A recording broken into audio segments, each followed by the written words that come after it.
Good morning to all of you. Good So, morning, sir. good morning. So again we have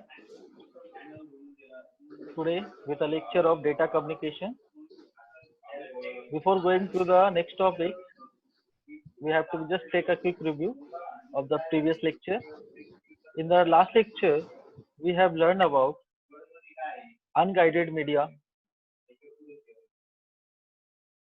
means wireless communication, where we have learned microwave communication as well as the infrared,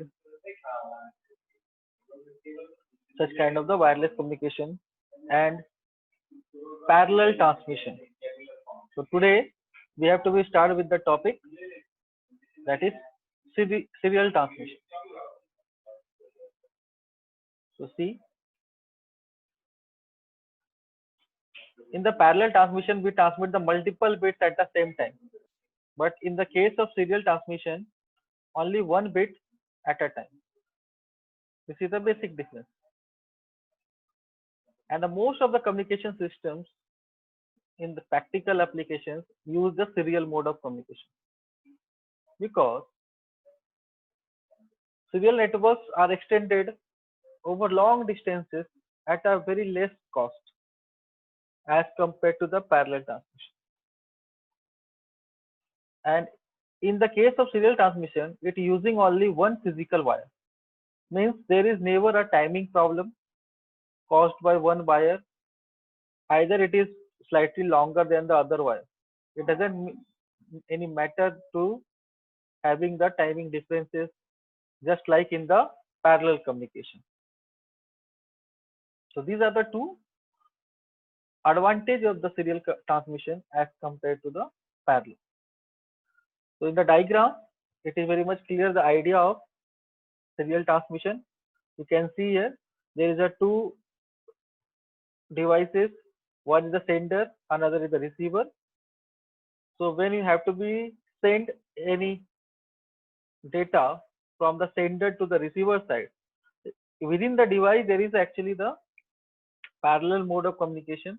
So first of all, we have to be required a converter that would be convert the parallel data to the serial, and then it will be ready for transmission over the wired media. And here you can see in the diagram there is only one wire, because in the serial transmission we can transmit one bit at a time. So the next bit would be follow the first bit, and third bit would be follow the second bit, like this. So one after another, this 8-bit data is sent from the sender to the receiver side. Again at the receiver end, this is the serial data. So it has to be first reconvert into the parallel form.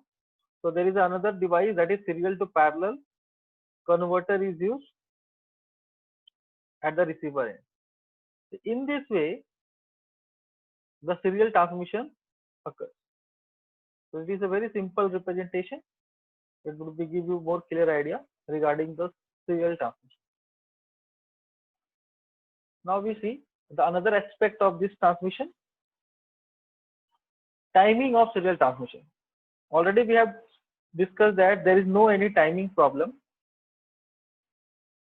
So in the serial transmission mechanism, it could be divided into the three broad categories.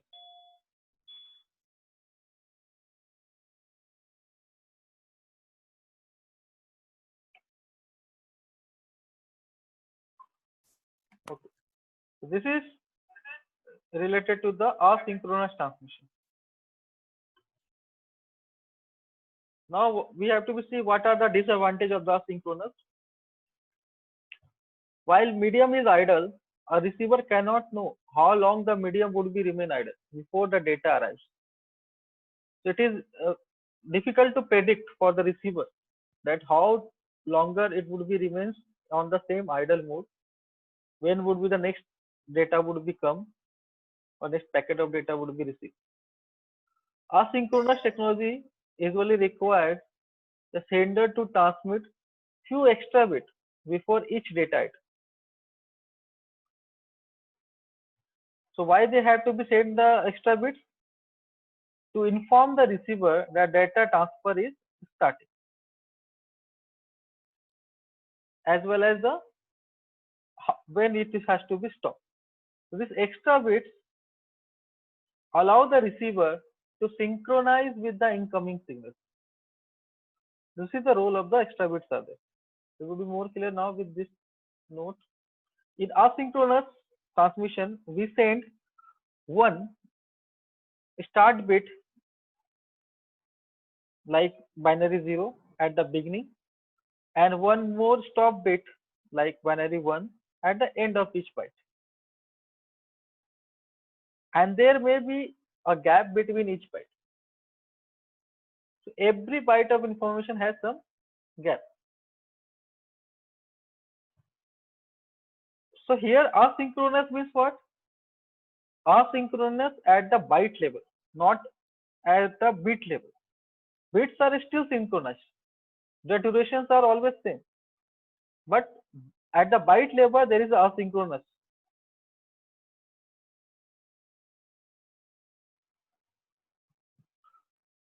Now you can see from this diagram, it would be give you the more clear idea how the asynchronous serial transmission occurs. So here you can see the direction of flow from the sender to receiver side. There is a 8-bit data, and at the start of data there is a one extra bit that is binary 0 is used as a start bit. At the end of the data again there is another extra bit that is binary 1 for the stop bit. And these are the, you can say, packets of this data in the byte level. Within the byte, in the bit level there is a synchronous in nature, but at the byte level it would be asynchronous, and there is some time gap between the sending to one or more bytes from sender to receiver. In this way we have to be perform the asynchronous transmission. So this receiver would be not know after one byte of the data how many time interval it has to be wait for the next byte of data, and that gap of the timing would be different between each successive bytes of the data. So this is the way that how the asynchronous transmission. Now we have to be see the second category, that is synchronous transmission. So in the case of synchronous transmission, bit stream is combined into the longer frames which contain the multiple bytes,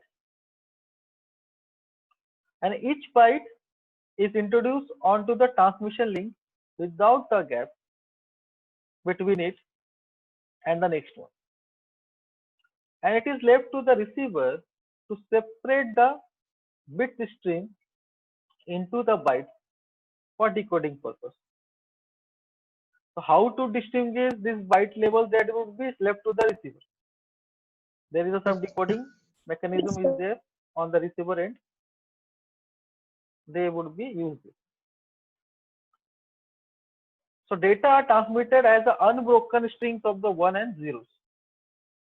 And receiver separates that strings into the byte or character. It needs to reconstruct the information. So in this diagram, we have to be see how the synchronous transmission occurs. So it will be very much clear from this diagram. So by collecting all the bytes, there is a made a longer frame of the data where a continuously 1 and 0 has been streamed out, and that is data is sending from the sender to the receiver.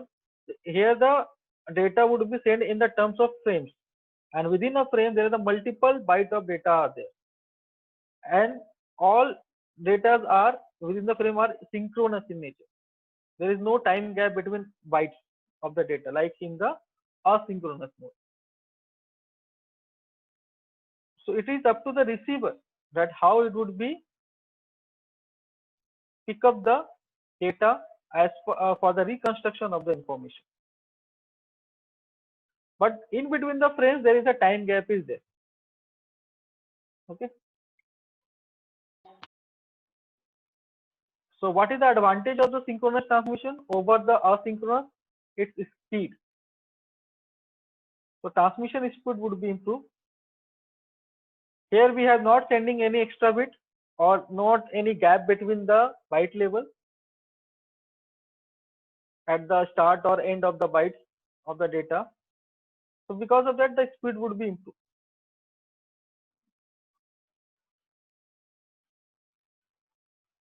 And because of this advantage, it is more useful for high speed applications such as transmission of data from one computer to another computer.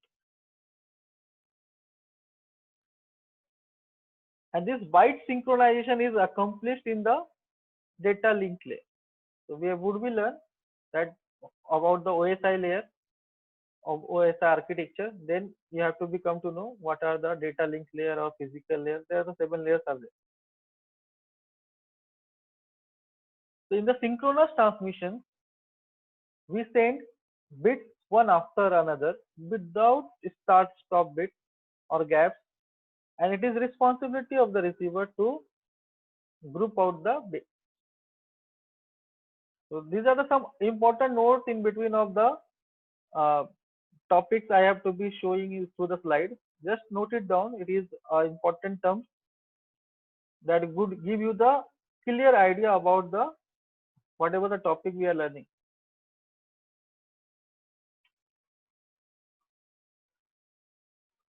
Now come to the third mode of the transmission, third mode of the serial transmission, that is isochronous. So what in the isochronous transmission, it is designed to provide steady bit flow for the multimedia application. So isochronous networks are designed to accept and send the data at a fixed rate. This is ideal when delivering such data at the steady state rate. It is essential, and jitter has been minimized. Network interface is set to transmit or receive exactly the same data rate. So generally it is used in the multimedia application where we can't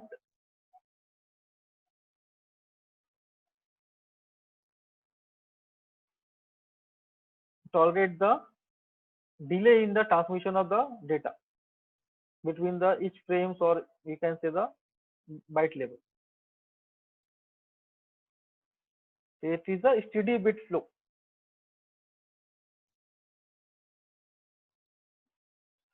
So you can take an example of the isochronous mechanism, that is giving you the example that a voice operators transmit the voice at a rate of the 64 kbps. A sender must generate the digitized audio continuously, and the a receiver should also be accept and play the same stream of the voice signal with the same data rate, that is a 64 kbps. Both should be matched. It is necessary requirement for the isochronous transmission.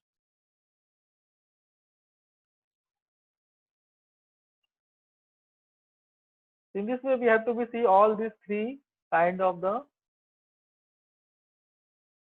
serial transmission mechanism. Now we have to be come to the concept of data rate as well as the signal rate. So for that we have to become to new topic, that is the signal element versus data element. So I think you have heard about the terms bit rate, we have already discussed, but one of the more term is baud rate. Now we have to be see the relationship between the bit rate and the baud rate. So in this topic,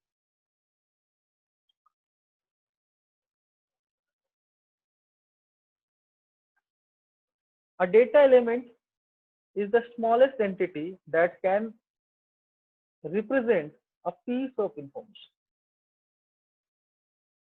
A data element is the smallest entity that would be indicated in terms of bits. Information is generally represented in terms of bits. So in digital data communication, a signal element carries the data element. So a signal element is what? It is a shortest unit of digital signal. Data element is the smallest entity of information, and signal element is the shortest unit of the digital signal.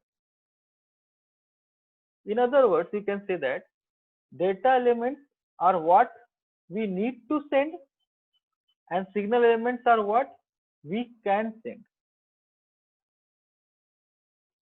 Means data elements are being carried and signal elements are the carriers. In this way, you can distinguish between both of them. Data elements are being carried and signal elements are the carriers. You can also take a general life example like public transport, bus. So passengers are like a data element, and that carrier is what? Bus is a signal element. So in a single signal element, there could be a either you can carry 1-bit data or multi-bit data.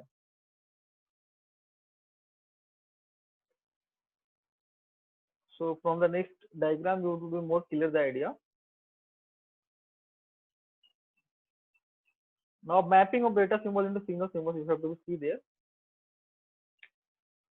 Data symbol or data element can consist of a number of data bits like 2-bit data 1 or 0, or maybe multi-bit data like 110010, or maybe 3-bit data 111, like that. There is a multiple way we have to be represent. That is called the A-Murray, either binary or A-Murray data.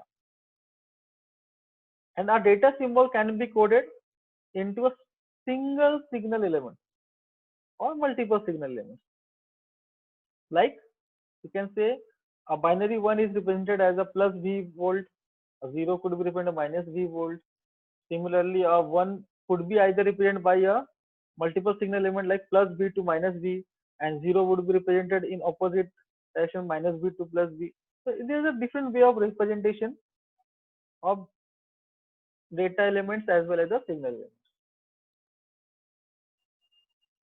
But there is a one important term that would be relating the data element with the signal element, that is called the ratio, that is small r.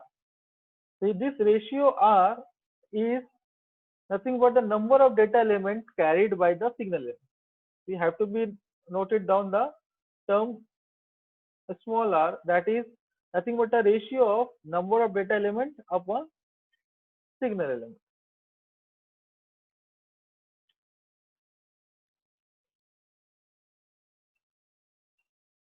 So what is the relationship between the data and signal element? We can see a data rate defines the number of bits per second, like BPS, bits per second. It is also referred as a bit rate. So you can say the data rate as a bit rate also.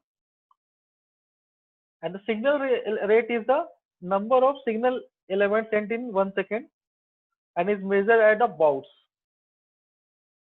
And signal rate is also referred as a modulation rate. So this is the terms frequently we use in the digital communication. Data element rate is called as also the bit rate. You have to note it down, and its unit is bits per second. In the similar fashion, signal rate is also called as modulation rate, and its unit is bouts per second.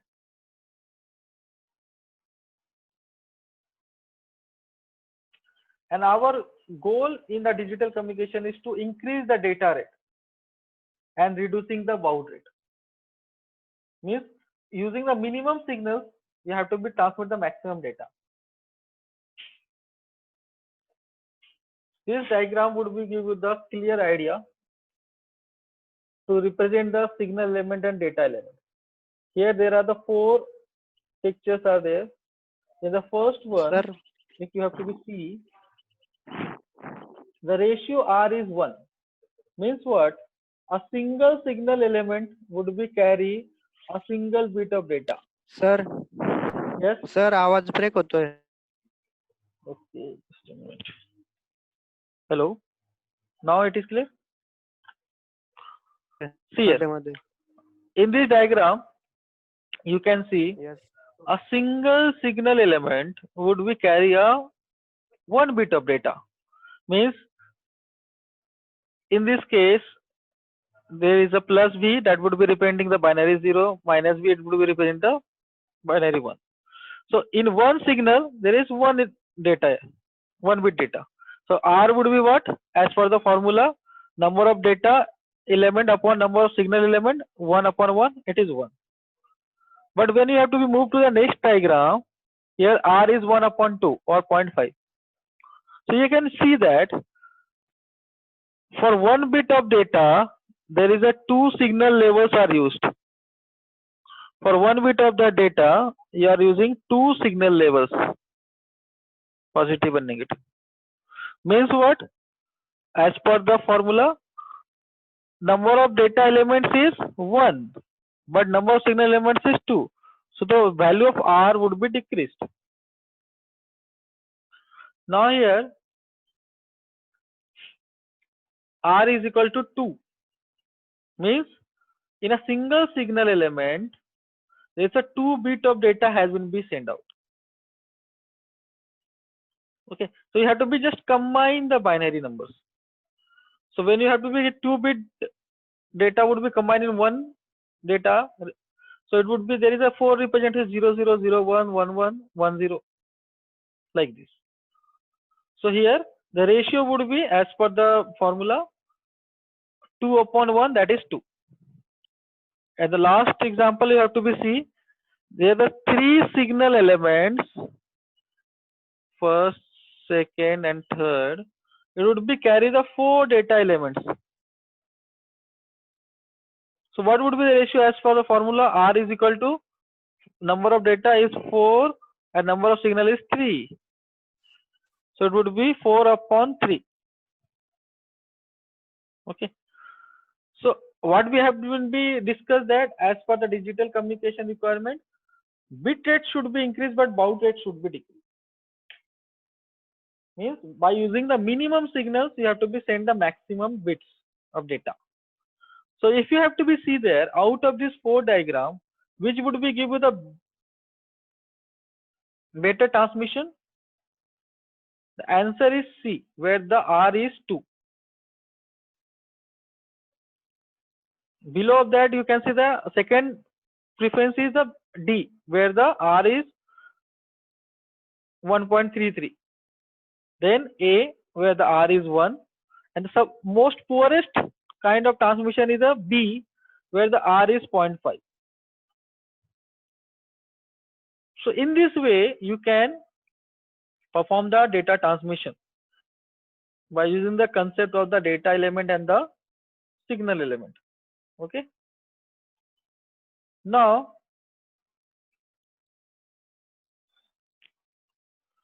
and I request you that you have to also draw this diagram as well. It is very important relationship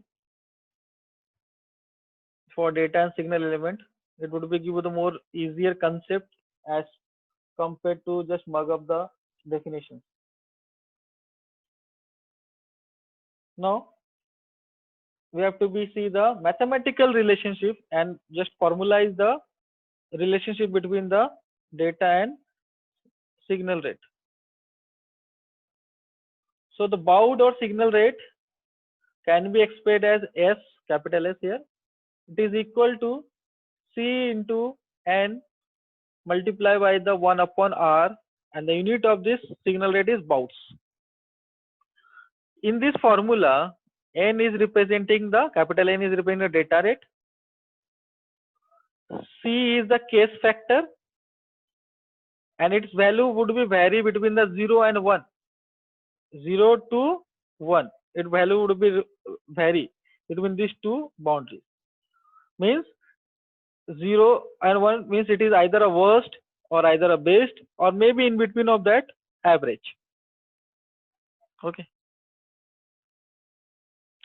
Then a ratio small r, that is a ratio of number of data element upon number of signal element.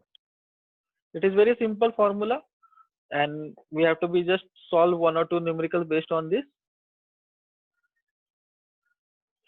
So this is the example. Please solve it out. It is based on the same formula. What is the problem is there? A signal is carrying data in which one data element is encoded as one signal element, means R is given here. R is what? R is 1.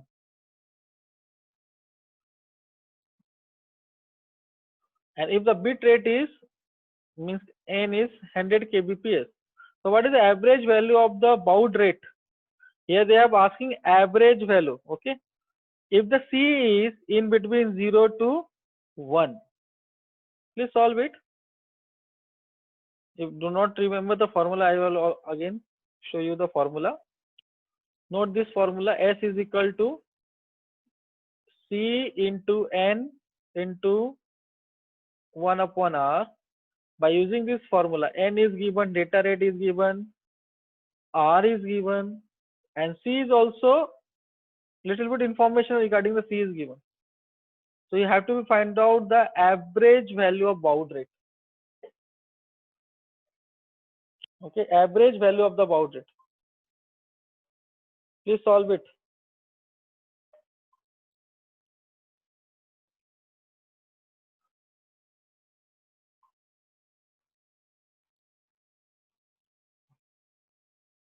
Take 1 minute to solve this and tell me the answer.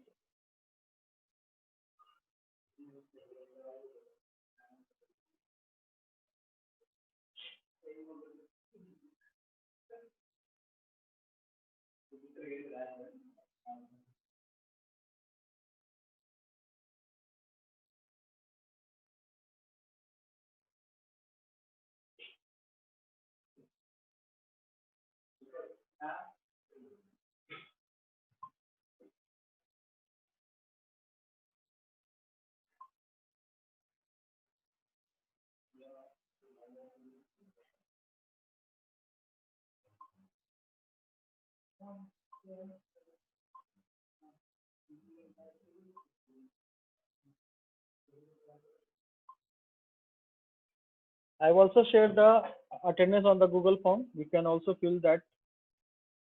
The link would be open after 10 minutes of the lecture.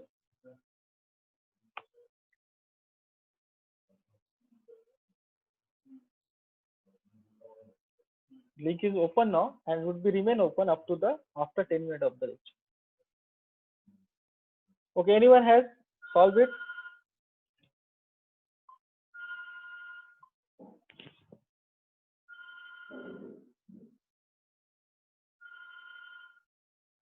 No, audio is clear or not? Yes, sir. Okay. Please tell me the answer. What is the average baud rate? It is very simple. Okay, see, I would give you a little bit hint. They are asking about the average value of baud rate, and C is given as between 0 to 1. Means you have to be take the value of C is 1 upon 2, 0.5, because they are asking average value. Now tell me the answer.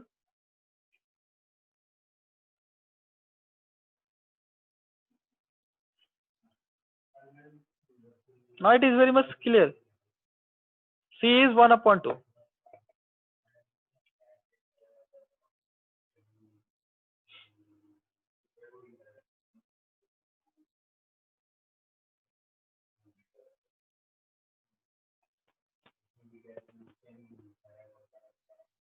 No one is given the answer. 50. Pranali Bala Sahib Shishagar. Okay, correct. What is the unit of that? 50 bouts. See the solution. We have to be assumed the average value of C is 1 upon 2. So the baud rate is, as per the formula, S is equal to Cn upon R, 1 upon 2. 100 kbps means 100 into 1000, and R is 1 upon 1. So here the 50,000, baud or 50 kilobaud. Okay, so this is the correct answer. It is a very simple numerical.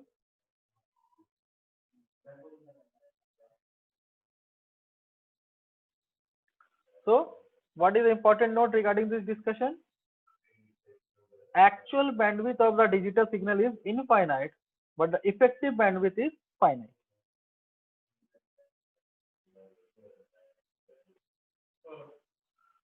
Now we can move to the next topic, that is the very important topic.